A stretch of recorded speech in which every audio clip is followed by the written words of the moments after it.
What's going on, everybody, and welcome back into the Brenden Schaeffer Fantasy Football channel. It is week 6. It is Wednesday, October 11th, 2023, and Wednesday is the day of the week that we like to get involved in some trade conversations and figure out what players we might be able to buy low on from the previous week based on how they performed in week 5, and maybe some guys that we're looking to sell high on as well. Running back position, wide receiver position, we'll probably check in on tight ends as well here in this video. So make sure you hit subscribe, hit like on this video, and drop your comments below if you're curious what players you should be looking to trade for or trade away this week in fantasy football. We'll do the same thing that we do every week. We'll start here, and then we'll maybe get into some of the most traded players of the week. We'll see how long this takes us and whether we push that off into another video for tonight or tomorrow. But let's go ahead and jump into the running backs and how they performed in week 5. We're just basically going to go down the list here on Yahoo and sort it by fantasy points scored in week 5 to try and figure out how we feel about these various players. Off the top, Travis Etienne, great week for him and the Jaguars as they beat Buffalo. That's probably not a guy you're looking to buy low on, right? He had a great week. I don't really think he's a sell high either, though. Because I think Travis Etienne is probably going to be locked into a pretty nice role for a Jaguars offense that should continue to be good, I think, the rest of the season. They kind of had a slow start, but they're beginning to find their own. Great performance in London by Jacksonville. Zack Moss is the first name on our list in terms of a potential sell high. If you thought maybe you had missed the window to get value for Zack Moss, you probably still did. However, Jonathan Taylor played last week, and Zack Moss was the guy that absolutely went bananas with a 33.5-point effort. So I would say right now, if you can convince anybody that it's going to continue to be a timeshare in Indy between Jonathan Taylor and Zack Moss in that backfield, now would be the time to sell Zack Moss. He's never going to score 33 points again. We don't project. So if there's anybody in your league that is panicking about their Jonathan Taylor situation or just sees Zack Moss as having a continued role, I'm not saying you're going to be able to get a top name for him, but anytime somebody who is more of a backup running back has a week where they score in the 30s, that's the time to sell him. I would definitely not be caught dead with Zack Moss on my roster as of this Sunday. Doesn't mean he can't still have sustained value. Maybe he will continue to be flex worthy, but no, at this point, you're going to try to get something for him, somebody that has a little more sustained value, because we figured that Jonathan Taylor hadn't practiced a lot, hadn't played all season. He was going to be eased in. He's still going to end up being the RB1 there in Indy. So try to sell on Zack Moss. We'll maybe talk a little bit later if I can do a search for the types of players Zack Moss is being traded for. Actually, let's just go ahead and look now. Why not? Make sure that we get to it while we're talking about him and figure out here. Okay, only 25 trades have gone down with Zack Moss recently in Yahoo leagues. Let's just take a look at some of the deals that have been made and see what we think of them. I think this is a great example here. The Zack Moss and Mike Evans for CeeDee Lamb trade. Mike Evans has probably got more fantasy points on the year than CeeDee Lamb, but I do prefer Lamb the rest of the way. The Cowboys are going to have to improve compared to where they've been, so that's the kind of deal I like. If you can upgrade at wide receiver by throwing in a flex caliber running back or a guy that honestly could end up on your bench, I think that's a move that I prefer to make. Not so sure about trading Jonathan Taylor for Deebo Samuel, though. Maybe in a PPR league that makes sense, but I think Taylor is honestly going to end up being a guy that you want to have. So we'll talk about Taylor as we get into the potential buy low names. I don't understand how Zack Moss for Amon-Ra happens. That can't possibly be a serious league. Zack Moss for Michael Wilson is very strange as well. Michael Wilson is waiver fodder. Zack Moss for Michael Pittman Jr., okay? That's certainly surprising to me. Michael Pittman didn't have a big game, but that's a good example of if somebody's panicking on the player they have, and obviously the quarterback just got injured for Indy and Anthony Richardson going on IR today, maybe that's a deal that could get done. I wouldn't think that would happen in many leagues, but here you go. Zack Moss and Wan'Dale Robinson for DK Metcalf. Great example of a deal that probably doesn't get done very often, but we're at least thinking about the types of deals that would make sense. Moss for Rhamondre Stevenson. Great deal. Example of a buy low on Rhamondre and a sell high on Zack Moss. Again, many serious leagues that probably doesn't get done, but it doesn't hurt to offer those types of trades, right? You may get a scoff from your league mate, but look, there's another example where Moss for that exact deal for Stevenson happened. I would be sending that in every single league that I had Zack Moss, and if I get declined, I get declined. But Rhamondre Stevenson's had like 3 weeks in a row with 5 or 6 or fewer fantasy points. So you might get somebody that would prefer that move, but I'm going to count on the volume and ultimately the talent of Rhamondre to win out, especially in PPR leagues. So those are just a few examples. Even Zack Moss for Rachaad White, a guy that I'm not really fond of in Tampa Bay, is a move that I think could make sense. Zack Moss and Mike Evans for Joe Mixon. I probably prefer the Mike Evans side on that, but if you're needing a guaranteed running back that's going to get volume, I don't necessarily hate that either. So some examples of what you might be able to do with Zack Moss. I think he's certainly a guy that as of right now, you'd be looking to sell high on after what he did in week 5. Nope, this isn't the tab I wanted. These are the most traded players. We're going to maybe look at this in a little bit. Puka, Raheem Mostert, Derrick Henry, Jonathan Taylor, some of those guys. But let me find the tab that I did want to get involved in, which is just the player tab from week 5. So this will take a moment. We're looking to, and on Yahoo, if you want to do the same thing, I can tell you how to do it. You sort by all players. You sort by whatever position you want. And let's get the Fantasy Pro stuff off the screen. And you sort by the week stats. And there we go. Okay, so we're back at it. Breece Hall, yep, we were thinking he was going to be a nice buy low heading into that Denver matchup, and it ended up panning out that way. Great week for Breece Hall. The explosiveness is real. Probably going to be difficult to buy him, but I wouldn't be selling him high. I think he could end up being a season-long RB1, maybe back-end RB1, high-end RB2 the rest of the way. So I'm liking Breece Hall's trajectory now that he's kind of been unlocked. He won't get 28 every week. The Denver defense is pretty bad, but that was nice to see from him. Devon Achane. Yeah, this is a bummer. He was an absolute smash, but now he's gone on to IR. I don't know why Yahoo still lists him as doubtful. He is on IR, or expected to go on IR as of about a half an hour ago while I'm recording this. That means he's going to be out for 4 weeks. If I've got a bench running back that, like Zack Moss for Achane, absolutely send that trade and see if the other guy bites on it. You're going to be out for 4 or 5 weeks with Achane, but you get him back by the playoffs, I think, and he's been an absolute smash when he's been in the lineup. So that's a deal that I would definitely prefer to make. As we go along, we'll see if there's any other trades. We can go ahead and take a look at some recent Achane deals as well, just to kind of get an idea for what you could be valuing him as. I'm curious if those trades are being made. That might be one where if I've got Achane, I'm going, I don't really want to. Yeah, only 10 deals on Yahoo have been made, so maybe this is an unlikely deal to happen. But let's kind of look and see what maybe would be out there now that we know that he's injured. Devon Achane for Deebo Samuel. I think I might prefer the Samuel side of that, especially if I'm clear at running back and would have a need at wideout. Achane with Fields for CeeDee Lamb. I think that's reasonable if you've got another quarterback, but Fields has been playing really well. I'm not necessarily looking to sell on Justin Fields. Let's see some Fields trades. Fields and Amon-Ra for Cooper Kupp. Yeah, quarterbacks are interesting to trade with. Justin Fields for James Cook, for T.J. Hawkinson. Like, there's some deals being made that you're at least getting a decent player back. But quarterback trades are weird. If I've got Fields as my QB1, I'm probably just holding on and hoping that he can continue what he's done the last couple of weeks. Here's an example of a trade I don't like. Achane for Gus Edwards. If I've got Gus Edwards, I'm looking to trade him for Achane. That's exactly what I described off the top here. A running back who's probably on your bench. Maybe you got to flex him during bye weeks, but Gus Edwards has no upside to me. I mean, maybe it works out and I'm wrong about him, but mentally, the way I think about certain players, I'm just not into him in that way.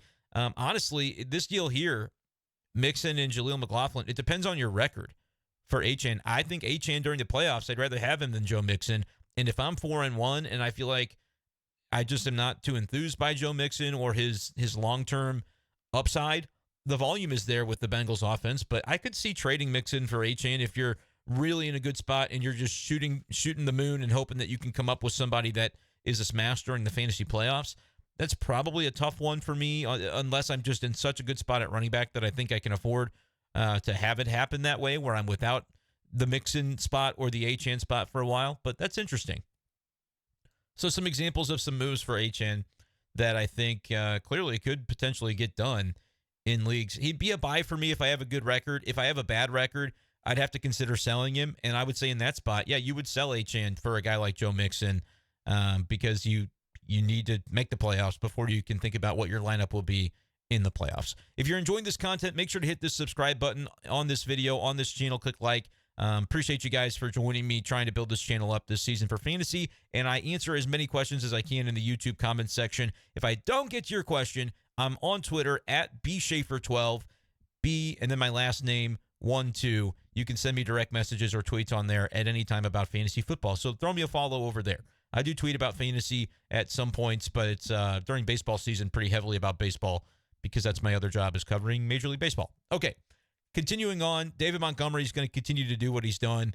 He's going to get all the goal line work, and the Lions just are playing from ahead a lot, so he's going to continue to be good. He could be a buy high. Like, there could be some examples of players that I would trade away just to get Monty now if there are still people that remember, oh, he was a 6th, 7th round pick. He's not going to continue to be an RB1.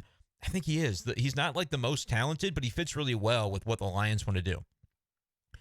Okay, now we're getting into that tier of player that it's not really a buy low or a sell high. Jacobs, Kamara, that's probably kind of what you figure for them. Nothing crazy on the trades for those guys this week. Jaleel McLaughlin, you can try and sell him. I've got him on this team, as you can see, but Javonte Williams is practicing in full. He's going to play Thursday. So hold on to Jaleel McLaughlin if you can, because he might still have the RB2 role there, and he looks like he's got some juice. I don't think you're going to be able to trade him yet, though, just because people know Javonte is going to come back, and it's a volatile situation. If you can throw him in as a 2-for-1, I would still try and do that, but you can see here on the screen, he's still on my roster because I haven't been able to figure out a way to trade him yet. I might pair him with Tank Dell and see what I can do if I can upgrade to something more stable. Haven't had really time to look at that yet this week. Tyjae Spears had a good fantasy day. We've been talking about his snap counts, right? He's been getting opportunities, and this was the first week that he really picked up a lot of fantasy points. As a result, he found the end zone. He's involved in the passing game. That's kind of where the Derrick Henry concern lies. If he's going to continue to take half the snaps, what does that mean for King Henry, who would have to be really efficient to be as relevant? So it's kind of an interesting spot there for Tyjae Spears. I don't think he's a buy. He's not necessarily a sell either, but he's going to be a guy that's hard to trust. So if you can pair him with somebody else in a 2-for-1 and get a running back that you trust weekly, I think that would maybe be a nice move. Like, I don't think you could pair Spears with a McLaughlin to get a Montgomery or to get anybody consistent. So it may just be one that you got to wait and see on, but those are deals that I would be trying to float out if I can this week. Swift's going to continue to be good. Mostert definitely going to continue to be good after the Achane injury. McCaffrey, it's kind of crazy that we can say he scored 13.8, so try to buy low. But it's kind of like we did with Tyreek Hill last week, where we said normally there's never a chance that you could even trade for McCaffrey. Maybe this is a week that you could. It wouldn't be a buy low. It would just be a, can you actually get the McCaffrey owner to, if you've got, I don't know, like if you paired David Montgomery with Josh Jacobs, could you get Montgomery? Could you get CMC if the other guy is starting CMC and, just a nobody RB2 every week? If he's starting CMC and Justice Hill or Jalen Warren, maybe you can trade two top options for McCaffrey, but probably not. I just mentioned it because it's worth asking, because you'll probably never have a worse week than 13 points. He's been an absolute smash. A.J. Dillon had a solid week, but he's on bye now, so it's going to be difficult to really have anybody find value for him. Aaron Jones is coming back after the bye, we presume, so when it comes to A.J. Dillon, probably not a lot you can do there. But I would try to trade him away if there's any value, but I don't think there is right now. Let's see, we're getting into that closer and closer range to 10 points, which is where it's time to start thinking about buying people low. Let's kind of take a look here. We'll kind of skip over some of these middle names. Pacheco, Kendre Miller, garbage time opportunities. Jordan Mason, same thing. DeMercado is a guy that you hopefully are picking up on waivers. I think he's going to be pretty solid there if you need an RB this week. Madison, middle of the road. Bijan, I mean, if you look at him as a top 5 RB as I do, you could see this 11-point outing and say, maybe I could buy low on him, but you're still probably not going to have a lot of luck with that. And I'm not selling on Bijan. He's going to be double digits pretty consistently. If he can start to find the end zone, that's when he'll really start to smash. Let's see. Jalen Warren is on bye this week, so maybe buy him low just from somebody that, if they're not using him this week, obviously, because he's on the bench, maybe you could get him for something cheap. Let's see here. All right, now we're below 10 points on all these guys. Derrick Henry, is he a buy low? Maybe, but at the same time, I think he's going to kind of alternate between 9-point games, 18 points. Like, this is going to a pretty good representation of what you'll get with Derrick Henry. I would honestly wait another week because Baltimore, pretty solid run D, so he probably won't have a huge game. If you're wanting to lower the cost to get a Derrick Henry, wait till he's on bye to maybe do it. You're betting against him in week 6 if you go that way. But like I said, he's not going to be necessarily the weekly smash that he has been throughout his career because he's not on the field as much. But the one thing I'll keep in mind, Houston, Seattle, Houston is a solid playoff schedule for him. So if you're thinking he gets better when the weather gets colder, which has been historically true, you could always look to trade for him and then just know that when I get to the playoffs, he's a guy I want to have in my lineup. That could be a way you go about it. But yeah, he's more RB2 territory, I think, for me. Like 12 to 15 to 16 range. So treating him as such might make some sense. We'll get into him when we get into the most traded for running backs this week. Tony Pollard. Man, the Cowboys look bad. I think that's an opportunity, though, because I don't think they'll continue to be this bad. And Pollard has now had 2 weeks where he's been below 10 points. He'll probably have a nice game on Monday against the Chargers. So I don't advocate, if you want Pollard on your team, I don't advocate waiting for the bye week to get him. It would be a big gamble. If he has a great game, you're not going to be able to get him probably even during the bye week. If he has a bad game somehow on Monday Night Football, then there's a huge opportunity to trade for him. But if you really say, I can't live without him, I think the volume is going to go back to 14, 20 carries instead of 11 and 8 like he's had recently, and he still gets involved in the passing game. This would be the time to trade for Tony Pollard. People are down about the Cowboys offense, but you got to recognize they played one of the best defenses in football last week, and there are better days ahead for Pollard. And when this is your bad game, 8-9 points, at the running back position, you could do worse. So the volume is guaranteed. He's been very inefficient, but they don't really have any other options to go away from Tony Pollard. They might mix in more Rico Dowdle, but I think all that would mean is more pass game opportunities for Pollard. So he is a buy for me this week, and we'll try to look later on at who to trade away, I should say, when it comes to Tony Pollard. Robinson, Zeke, doesn't really matter. Kyren Williams, he's going to have these types of games. It's surprising that he hasn't had more of them, but he's been in the, upper 17, 28, 27 range, more than he's been in the 7 or 5 range. But look at the volume. The volume is good. You could honestly treat Kyren Williams as a Tony Pollard light because I think he'll be cheaper than Tony Pollard this week, but still a guy that you project to have a lot of volume moving forward. So, yeah, I would be buying Kyren Williams just knowing that because of his name, you're going to be able to get him more easily than you could get a Pollard when they've really done the same stuff. So, because of that, I think he's a buy this week. Herbert is injured. Algier is a handcuff. James Cook had a down week, 5 points. That's his worst week of the season, which means he is a buy. A weird game for the Jacksonville, or should I say the Buffalo offense against Jacksonville, and plays New York this week, the Giants. So I think that's probably a nice time to buy him. 5 carries for 4 attempts is never happening again for James Cook. People know that, but we're reactionary as fantasy managers. So, yep, he's a big-time buy for me this week. Najee is on buy, literally on buy, B-Y-E. Is he a B-U-Y for me? Probably not, but you might be able to get him for really cheap at this point. So if you're giving up only a bench running back, like back to the Gus Edwards tier, the Chuba Hubbard tier. I know Chuba's moving kind of in the right direction with snaps maybe. Still had 9 carries this week, but just didn't do anything. Yeah, I would be swapping those kind of guys. Let's see if Gus Edwards he's just done nothing. So if you're viewed as the same tier for one of those guys, yeah, I would be buying Najee Harris, but do not trade a starting running back in your lineup for Najee. That's kind of my stance on him. Don't care about Edwards. Connor's on IR. Jonathan Taylor, that's the big one, right? Because he came off IR. The people who have waited for him were probably really excited about that, and then they got to see 6 for 18 while Zack Moss got the load. He signs a contract. They're not going to sign him a contract to have him be the backup to Zack Moss. Buy Jonathan Taylor this week. See if you can get somebody that's so frustrated and so flustered and so done with it that they're like, I just don't want to deal with this every week. All right. Go, you swoop in because you can see here, is it on your screen? It's not on your screen, but the latest news on Jonathan Taylor is larger workload expected versus Jags. Yeah, no kidding. They're ramping him up slowly, and he's going to be unleashed. Trade for Jonathan Taylor this week. The guy with him might not fall for it, but that's only a piece of information you can find out if you attempt to trade for him. So absolutely go get him. Don't trade for Cam Akers. Don't trade for any of these other guys. We'll go one more screen and make sure we're not missing anybody. Miles Sanders had a terrible week, but he might continue to have bad weeks.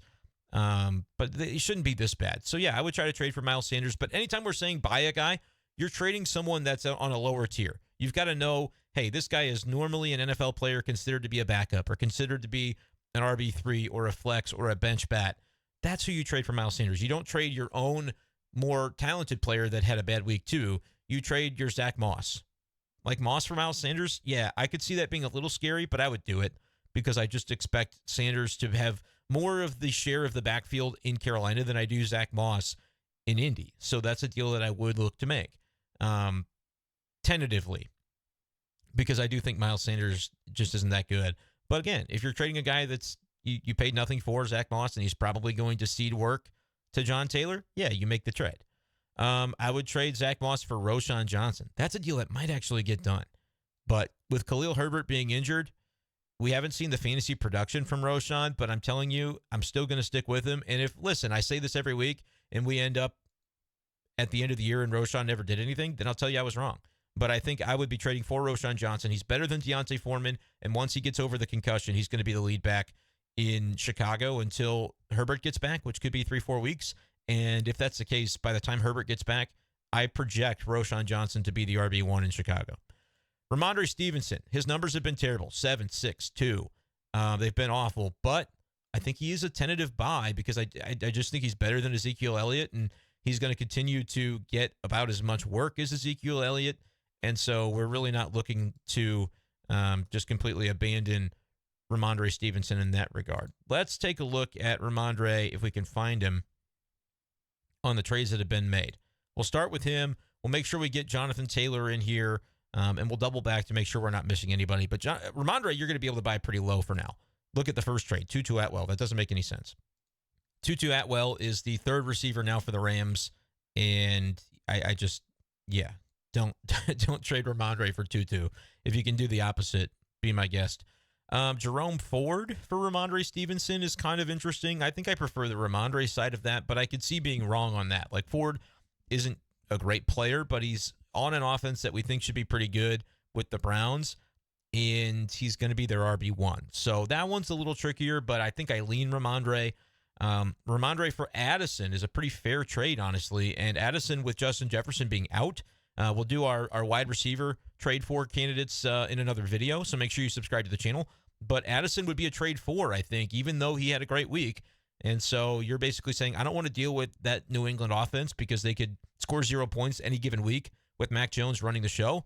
I want to trade for some upside in Addison, and if you feel you're good at running back, I think that's honestly a deal that you could definitely look to make. So that one's not too crazy for me. And I'm sorry, this is kind of off the screen here, but Addison's who we're looking at. Rhamondre for DK Metcalf, another example that I think that one's fine to do because I usually wouldn't think you could trade a guy who's scored a total of 15 points in 3 weeks for a guy I consider to be like a top 15, top 20 wide receiver. But if you can do that, great. Otherwise, we're looking to buy low on Rhamondre. But it's weird. The number of wide receiver for Rhamondre trades we're seeing, like Garrett Wilson and Rhamondre, feels kind of even. Here's a great example. If you compare Rhamondre with Jerome Ford for Tony Pollard, that's still a buy low on Pollard, and I think you're getting fair value for Rhamondre. So that one's fine. It's very interesting. I have not seen a trade on here that I would consider a buy low on Rhamondre. Another Rhamondre for Jerome Ford. Rhamondre for Jaylen Warren. That feels like a buy low on Rhamondre. I can live with that. But very interesting. Like Zack Moss for Rhamondre probably doesn't get done, but it's a deal that I would do. Cam Akers in London for Rhamondre. That's a buy low on Rhamondre. Very good. Cam Akers, not relevant in Minnesota. Drake London, not relevant ever because of the Atlanta offense. And even if he has a good, it doesn't even matter what he just did this week. I'm never going to be in on Drake London until Arthur Smith is fired as the head coach. It's weird that Yahoo, for whatever reason, has all of my Cardinals guys listed. I don't know if you guys can even see that on here. I don't think you can. All right, never mind. Let's go to Tony Pollard and see if we can buy him low this week. Let's find Tony Pollard. He's got plenty of trades being made with him. Pollard for CeeDee Lamb. Take your pick in the Cowboys offense. That's two guys that I would like to buy low this week. So not a trade I'd be making. I'd be trying to get both of those guys. Garrett Wilson and Dameon Pierce for Tony Pollard. That's one that clearly I think could get done, and I would do if I had wide receiver depth because I prefer Pollard to Dameon Pierce the rest of the way. Going down here, this is a 2 for 2. Kind of interesting. I think Pollard and DJ Moore are in similar tiers at their respective positions. So, again, those are two guys that I want to have on my team. Not sure what I really think of this deal. Madison versus Lazard. I think you win on the Madison side just from a volume standpoint. And now with no Justin Jefferson, maybe Minnesota leans into the run game a little bit more. I'm not a buyer of Alexander Madison, but in this trade, I think this one's actually pretty fair. It's kind of a 2 for 1 because Lazard's more of a throw-in. But I don't know. I think DJ Moore is not a guy that I'd be selling right now. So if you're selling him, you might as well be getting a guy that I consider to be a bona fide top 10, maybe even top 5 running back the rest of the way in Tony Pollard. This Tua for Pollard deal might be a super flex league. If it's not, it's a smash. You basically capitalize on Jaleel McLaughlin having 2 big games in a row right before he gets reverted back to the bench. You trade Tua, and in a 1 QB league, this guy might have, somebody else on his bench. He might have, trying to think of some examples of quarterbacks that have been decent enough in recent weeks that you might have actually drafted Tua and still gotten that other quarterback. Before the injury, I would have said Anthony Richardson, but maybe like Kirk Cousins, he's been fine at quarterback. Maybe you just, whatever. You don't really care about quarterback and you want to get an RB1. That's what you do. I would always, in a 1 QB league, trade my quarterback unless it's like an elite top 5 option, which Tua might end up being. But I would trade my quarterback almost any day for an RB1 like Tony Pollard. So nice trade if that's a 1 QB league. If it's super flex, I'd have to think about it. Rhamondre and Ford for Pollard. We talked about that one already. That's a good buy low on Pollard. Because like a lot of times when a guy scores poorly like Rhamondre has done, you'd be thinking, oh, this is a bad week to trade him because I'm not going to get fair value. But you can evaluate like, oh, I'm getting fair value because I'm getting a player that I'm targeting. Perfect. Whether you consider it a buy low or a sell low or whatever, it doesn't really matter. You're getting the player that you wanted, so that's a fair deal to make and a good deal to make. Achane and Zay Jones for Pollard and Tank Dell. I'm all over the Pollard side on this trade with the Achane injury. This person that's trading away Pollard is thinking, Pollard's been kind of stinky and I can get Achane for the playoffs. That's exactly what I want to do. Whereas I'm saying Pollard is going to be great the next 4 weeks and in the fantasy playoffs. And you're getting Tank Dell, who I think is comparable to Zay Jones and maybe even a little better. So nice trade there on the Pollard side. Let's see if we have anything else. This person went crazy going to give up Pollard, Metcalf, and Kyren for Diggs. But if they have the depth to do that trade, and if it's like a 10-team league, absolutely, you're locking in like what I've called Infinity Stone. There are very few Infinity Stone players, and Stephon Diggs is one to where he doesn't get traded. Like if I have him, he's not going to be on anybody else's team unless I'm trading him for Tyreek Hill. Like that's a great move to make if you have the depth to withstand it. But I'd be curious to see what this guy's bench is now after giving up Pollard, Metcalf, and Kyren for Stephon Diggs. Let's go ahead and check out Jonathan Taylor because I said I would. I'm very curious to see what the Taylor trades look like because he had a bad week and he's a guy that I think is going to continue to be better. Jonathan Taylor for Christian Kirk. Love it for the Jonathan Taylor side. Love it. That's what we're looking for. You have to decide, what do I believe about Jonathan Taylor after he scored 4 points this week? Do I believe he is Zack Moss's backup, or do I believe that he is the guy who a year ago was drafted at the 1-1 in many leagues and is a top 5 running back talent in the NFL and is probably going to be used as such now that he got eased in a little bit in his first game back? Yeah, that's what I believe. So I'm going to trade Christian Kirk for Jonathan Taylor. I'm going to trade Jahmyr Gibbs and Marquise Brown for Jonathan Taylor. I mean, Gibbs, I love him. I love his talent. He's not being used that way right now by the Lions. So if I can pair a wide receiver 3 and Jahmyr Gibbs to get a top 5 running back, I'm going to do that. Treat Jonathan Taylor like you believe Jonathan Taylor is, but if you've decided that he is still going to be a guy that's a force for fantasy once he gets kind of eased in and acclimated, then that you make those trades, and whether it works out or not, you can sleep at night knowing I had a really strong, solid process. That's how you make fantasy trades, guys. Jonathan Taylor for Pittman. I would take Taylor for sure. I like Pittman. I think he's a solid wide receiver 2 the rest of the way, even with the injury to Richardson. But with the injury to Richardson, you figure Taylor's going to get dump-offs from Minshew, and he's going to be leaned upon more heavily in the run game. Herbert for Taylor, if it's a 1 QB league and I've got, Kirk Cousins, maybe I drafted Herbert in the 5th and Tua in the 9th or something. I go, okay, I've got Tua left over. Maybe I've got, whatever, Geno Smith. Like it doesn't, Russell Wilson's going to get you 18 fantasy points at quarterback. So if you can get an RB1 and you have a leftover quarterback, always do that in 1 QB leagues. Trade the good quarterback for the great RB. This one's got draft picks involved, so kind of hard to apply to redraft leagues. Interesting. We got a Jonathan Taylor, Terry McLaurin, Gabe Davis, Brock Purdy for Justin Jefferson. I wouldn't be trading for Justin Jefferson necessarily that many dudes because he's going to be out 4 weeks, and he may just shut it down for the season. Jonathan Taylor for Jerome Ford. Bang. Great trade by the Taylor side. Jonathan Taylor for T. Higgins. Double bang. Great trade for the Taylor side. Because you could look at this and say, T. Higgins was a second-round draft pick that isn't working out. Jonathan Taylor is kind of like a second-round talent draft pick that's not working out. Let's just swap them. No, Taylor's got a much brighter future than T. Higgins, in my opinion. Yes, if Burrow plays better, Higgins can as well. But Higgins, man, he's been dropping passes, maybe a little disgruntled. Also didn't play this week due to injury. He's kind of a stay away from me right now unless I'm trading a bench player. If I'm trading a starter, which Jonathan Taylor is, I'm not doing that for T. Higgins. I'll take the JT side. DJ Moore and Lamar Jackson, that's actually a pretty fair trade because I think both of these guys are going to be competitive for your lineups, and so too will Taylor. Taylor for Hawkinson. Maybe I have Laporta and I don't need both tight ends. Yeah, absolutely. But Hawkinson's going to be good. I would trade for Hawkinson right now in most cases just because he's going to be the top target along with Addison during this Justin Jefferson injury period. But that's what we're looking at for Jonathan Taylor. Let's go ahead and make sure that we didn't miss any major buy candidates. I do kind of want to take a look at Achane still in terms of like what you could get for him versus should I be looking to acquire him. So he's a guy that I don't think I've looked at yet that I would like to make sure I look at. I'm going to scroll through here and make sure there's nobody else super pertinent that I missed on this last page here. Rhamondre, I think we kind of looked at him. Roschon Johnson, I do want to look at because I think you might be able to get him for dirt cheap, and I think there's reason to think that you should try.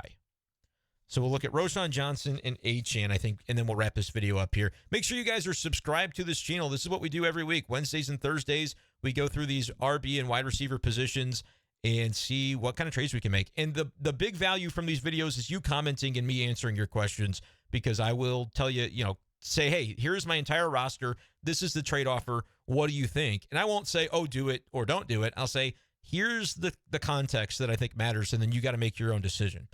Okay, Roschon Johnson. Now we're trading Roschon, Dameon Pierce, and Minshew for Taylor. I like the Taylor side on that. But if you're talking Roschon Johnson for Jake Ferguson, all day Roschon Johnson. Like this just feels like a guy going, Jake Ferguson's involved with Dallas, and I was going to drop Roschon since there's a Q by his name. I don't know what his problem is, so I don't even care about him. Yeah, I'll take Jake Ferguson. That's when you take advantage of people and you have Roschon on your team, and that's the RB1 in Chicago potentially for the rest of the season. Roschon for Zack Moss, it's all day Roschon for me, and that is a trade that can be made. I don't know why anybody's trading Chubb for Roschon. Maybe this is a keeper league. I would honestly do that, especially if it was like an auction draft and you got Roschon for $1, and this guy thinks, Nick Chubb's going to be great next year. He's going to be like 27, 28 next year, and Roschon Johnson might emerge as a real dude, and you could keep him. So even in a keeper league, that's not bad. Roschon for Pickens is a little tricky. Pickens is on bye this week. Probably lean Pickens narrowly, but that's going to depend on what you need at RB or wide receiver. That's why commenting with your exact roster matters so much for me to be able to answer your situation. This is a buy low on Olave. We'll get into Olave on the wide receiver video probably tomorrow, but Roschon and JSN for Olave is actually the Olave side for me. So interesting, we're seeing a couple examples of the types of trades that I want you to make. Zack Moss, if you have him, offer him for Roschon. Is what I would do. I shouldn't tell you what to do because, again, that's what I kind of despise about the fantasy analysts because on Twitter, they'll say, this is what you got to do. It's a smash. And then when it doesn't work out, people are pissed, rightfully so. So I don't want to tell you you have to do this. Maybe I'm wrong in my projection about Zack Moss, but if you can anchor yourself to what you believe about a certain player, I believe Jonathan Taylor is coming back and going to dominate the workload in Indy, then what does that tell you about my belief in Zack Moss? He had 30 points this week, and he's not going to do it again. That's my belief. So I'm trading for a guy that I think is going to be the RB1 for his team. If it doesn't work out, at least I was sound in my process, and I can live with, hey, that's why it didn't work out. Roschon Johnson and Marvin Mims for Tua and Kendre Miller. If that's a 1 QB league and the guy getting Tua just felt like he needed a QB, I get it. But if I have another quarterback that I think is fine, I love this trade because I would rather have Roschon than Kendre Miller. And QBs are largely dispensable for me in these types of leagues. All right, we'll check in on Achane, and then we're going to wrap this video up because I don't want to go longer than 35, 40 minutes with y'all to keep your attention. How have there only been 2 trades made for Devon Achane? That doesn't make any sense. It doesn't make any sense. Nobody's trading for Achane. That's got to be like something's off here with the transaction trends. Let's just make sure we're going all trades and double check. One more time, make sure that we're not missing anything. Yeah, nobody really trading in Yahoo for Achane. Yeah, there it is. I don't know what the hell that was. Come on, Yahoo, be better. I knew I had seen some. Achane for Zay Flowers. If Flowers is my 4th wide receiver on my bench and I need running back for the playoffs, I take the Achane side. Flowers is a name that I like, especially in PPR, but he's been kind of limited by that passing offense just not emerging. Achane for Tua, absolutely. A lot of Tua trades being made at the quarterback position, which I get. There's upside in Tua, but also if you have another quarterback, it's okay to trade him away. Achane for Bijan Robinson doesn't make any sense for the Bijan side. So that would, if you can do that as the Achane owner, yeah, be my guest. I don't understand what's going on there. Achane for Gabe Davis. Again, if Gabe Davis is in my lineup every week, I don't really like that deal because I think Gabe Davis is going to continue to be good. But okay, that one's interesting. Achane and Lamb for Puka and Swift is like a very even trade. I think I prefer the Achane and Lamb side unless I'm like 2-3, 3-2, and if I'm 5-0, I'm like, all right, playoffs come. I think I'd rather have Lamb than Puka narrowly, although I'm not low on Puka by any means, and I'd rather have Achane than Swift. But this is honestly a very even trade, and if I'm getting Swift and Nakua, and I just really need to like win now, that feels like a team that's 1-4. And they made a nice trade because Puka can score as many as Lamb. He's outscored him so far this year. And Swift is like legitimately locked in weekly for the Eagles. So I kind of like that deal. Achane for Ingram. Yep. I'll always trade a mid tight end for a guy that could be a star at the position in the playoffs at RB. Achane for Jacobs. I think I prefer the Jacobs side. Achane for Kelsey. Yeah, you prefer Kelsey. And we'll go Achane for Calvin Ridley.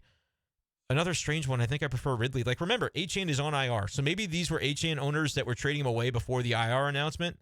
If so, I think all these guys cleaned up by getting a Ridley, getting a Kelsey, and just, in 4 weeks, you could probably do that exact trade in reverse and be like, hey, I want Achane back. I'll give you Kelsey. And most people will be like, yeah, sure, because Achane has missed the whole time, and they've probably lost games by stashing him. So that's kind of my view on Achane. And let me know what you think about Achane, about all of these players. The biggest takeaways for me, buy Jonathan Taylor this week. That is probably the best advice I can give. And I know that it's obvious, and I know that many leagues, the guy that's got Taylor is not going to be disgruntled enough to trade him, and he's going to know that it's about to get better. But there are some people who will just look at the point totals, who would just look at what's been, the fact that Zack Moss got all the work, and they'll be like, oh, Taylor's done. That's not reality. In my belief, that's not reality. So now is the time to try and find those Jonathan Taylor people and take advantage of them. Not to be like crass about it, but that's what you're doing in fantasy football. So thank you guys for watching. Thank you guys for listening. Thank you guys for commenting and subscribing to this channel.